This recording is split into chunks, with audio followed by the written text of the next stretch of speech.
Indian civilisation और culture के part 2 में आपका स्वागत है। पार्ट 1 आपने अगर नहीं देखा है तो पार्ट 1 जरूर देख लें। अब हम लोग पैरा नंबर 1 से शुरू करते हैं। आई बिलीव दैट मेरा मानना है कि मुझे यकीन है कि द सिविलाइजेशन जिस सभ्यता को India has evolved is not to be beaten in the world. जिस सभ्यता को भारत ने विकसित किया है वह संसार में किसी से भी हार नहीं सकता है, परास्त नहीं हो सकता है, मिटने वाली नहीं है।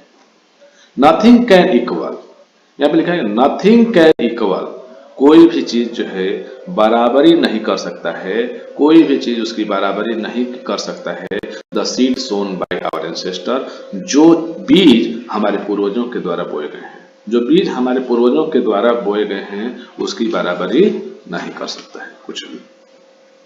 रोम वेंट, रोम चला गया, रोम जो है चला गया, रोम चला गया यानी रोम मिट गया।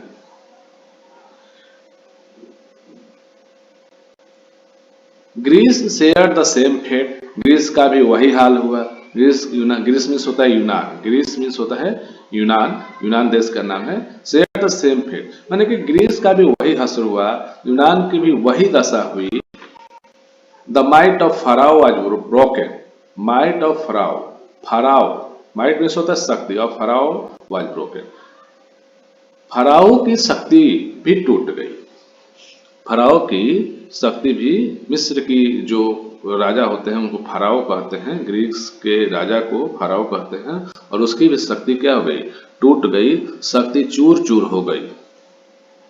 Japan has become westernised, Japan has become westernised, Japan पश्चिमी रंगों में रंग गया, यानी जापान का जो है पाश्चात्यकरण हो गया, यानी पश्चिमीकरण हो गया। Of China nothing can be said, चीन के संदर्भ में कुछ भी नहीं कहा जा सकता है, चीन के संदर्भ में कुछ कहा नहीं जा सकता है, चीन के विषय में कुछ कहा नहीं जा सकता है। किंतु बट इंडिया, लेकिन भारत, सम हाउ और अदर, सम हाउ और अदर, किसी न किसी प्रकार से, किसी न किसी प्रकार से या हर हाल में, sound at the foundation, sound at the foundation, अपनी नींव पर दृढ़ है, अपनी नींव पर क्या है, स्थिर है, स्थित है।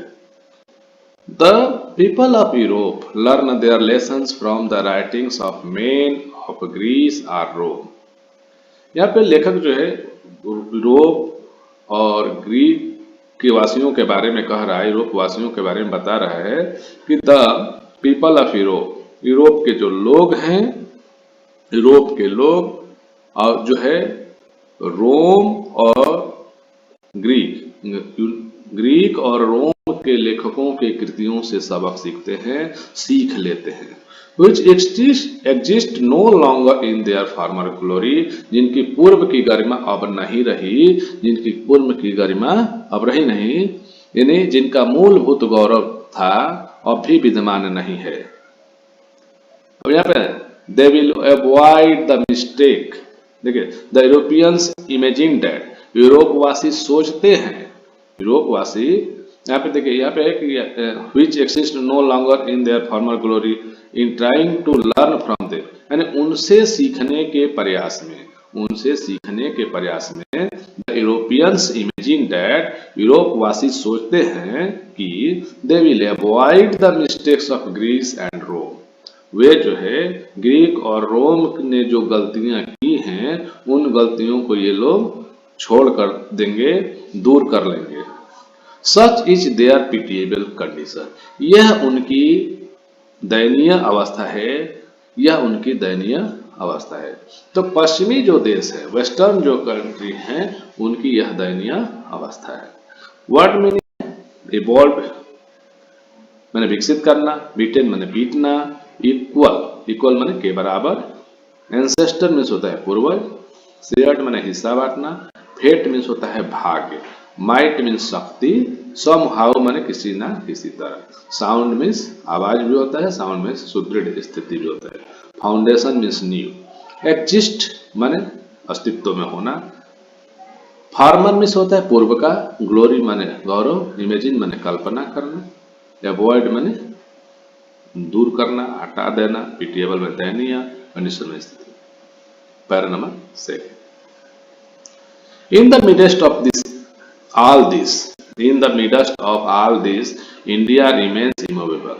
इन सबों के बीच में भारत स्थिर रहा, इन सबों के बीच में भारत स्थित रहा, and that is her glory. और यह इसकी जो है ग्लोरी है, यह इसके लिए गौरव की बात है, यह इसकी गरिमा है।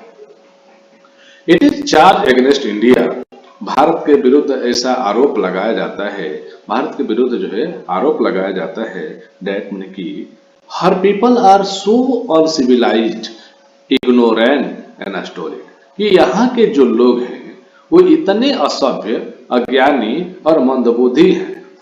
क्या चार्ज लगाया जाता है भारत के विरुद्ध कि it is charge against India, यह भारत के विरुद्ध आरोप लगाया जाता है कि that her people are uncivilised, so uncivilised, कि इसके लोग इतने असभ्य हैं, इग्नोरेंट मीन्स अज्ञानी हैं, स्टोलिड मीन्स मंद बुद्धि हैं, कि that is not possible to induce them to adopt any changes, कि उन्हें परिवर्तन को अपनाने हेतु प्रेरित करना असंभव है। यह हम भारतीयों के प्रति जो है चार्ज लगाया जाता है कि हम लोग क्या हैं, असभ्य हैं, अज्ञानी हैं, मंद बुद्धि हैं, और हमें जो है परिवर्तन करना, हमें परिवर्तन लाने असंभव है, ऐसा चार्ज लगाया जाता है। But it is the charge really against our merit, लेकिन यह वास्तव में यह जो दोष लगाया जाता है, जो आरोप लगाए जाते हैं, वो हमारे गुणों के विरुद्ध है। मेरिट मीन्स होता है गुण। महात्मा गांधी जी कहते हैं व्हाट वी हैव टेस्टेड, जिसे हम लोगों ने चेक किया है, टेस्टेड मैंने चेक किया है, जांच की है, एंड फाउंड ट्रू, और सत्य पाया है, ऑन द इनवेल ऑफ एक्सपीरियंस, जिसे हमने अपने अनुभवों की निहाई पर जांचा और परखा है। टेस्टेड मीन्स होता है जांच करना, फाउंड ट्रू मैंने सत्य पाया है, ऑन द एनवेल ऑफ एक्सपीरियंस, अनुभवों की निहाई पर। निहाई क्या होता है, जिस पर जो लोहार लोग जो हैं लोहे को पीटते हैं, पीट कर जैसे हसुआ बनाते हैं, आदि आदि चीजें बताते हैं, उसको निहाई करते हैं। वी डेयर नॉट चेंज, हमें जो है वी डेयर नॉट चेंज, हमें बदलने का साहस नहीं है, उसे बदलने का साहस हम नहीं कर सकते हैं। जो हमने जिन चीजों को, जिन्हें हमने अनुभवों की निहाई पर जांच कर जांचा है, परखा है, सीखा है, उसे हम बदलने की साहस नहीं कर सकते।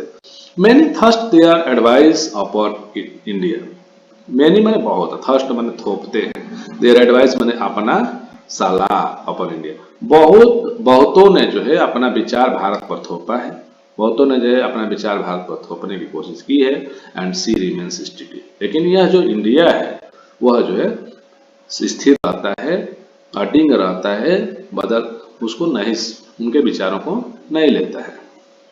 दिस इज हर ब्यूटी, यह इसकी सुंदरता है, यह इसकी सुंदरता है कि यह दूसरों के विचारों को न लेकर यह स्वयं के जांचे परखे हुए एडवाइस को, सलाह को, थॉट को अपनाता है।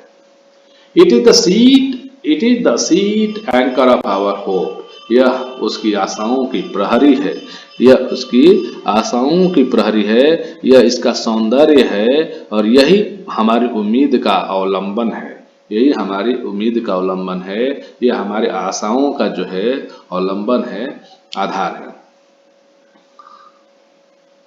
यहाँ पे मीनिंग है कुछ वर्ड मीनिंग, मिडस्ट मैंने के बीच, रिमेन्स मैंने शेष रहना, रिमेन मैंने शेष रहना, इमूवेबल मैंने अडिंग, चार्ज मीन्स होता है आरोप, अनसिविलाइज मैंने असभ्य, इग्नोरेंट मीन्स होता है अज्ञानी, स्टोलिड मीन्स होता है मंदबुद्धि, पॉसिबल मैंने संभव, इंड्यूस मैंने प्रतिष्ठित करना, एडॉप्ट स्वीकार करना, मेरिट मैंने गुण, इनवेल मैंने निहाई, एक्सपीरियंस मैंने अनुभव, डेयर मैंने शासन करना, थर्स्ट मैंने थोपना, एडवाइस मैंने सलाह, स्टडी मैंने स्थिर, सीट एंकर में से ढाल, होप मैंने आशा।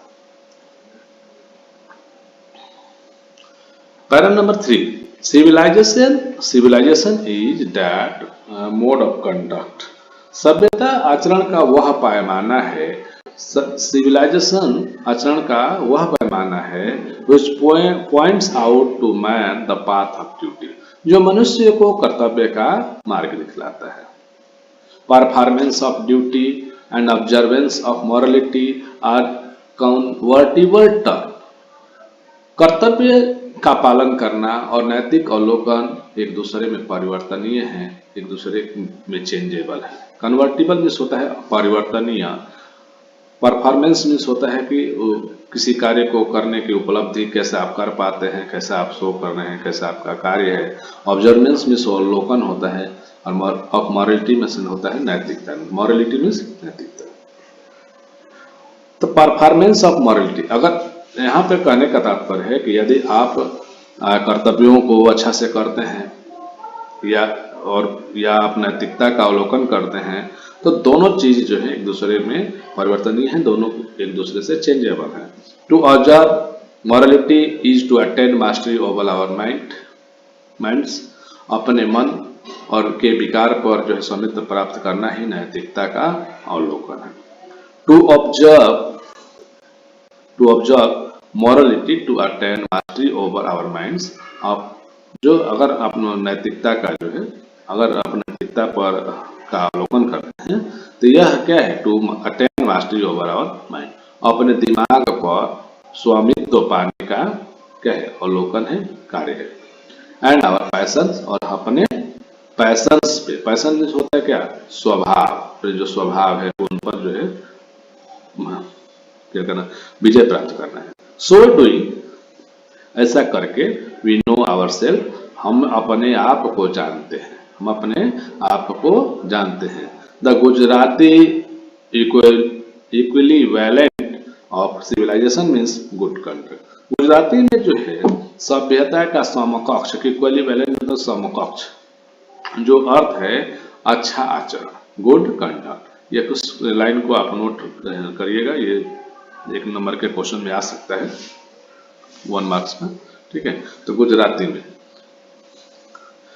पैरा नंबर नेक्स्ट जो है हम लोग नेक्स्ट वीडियो में पढ़ेंगे। तब तक के लिए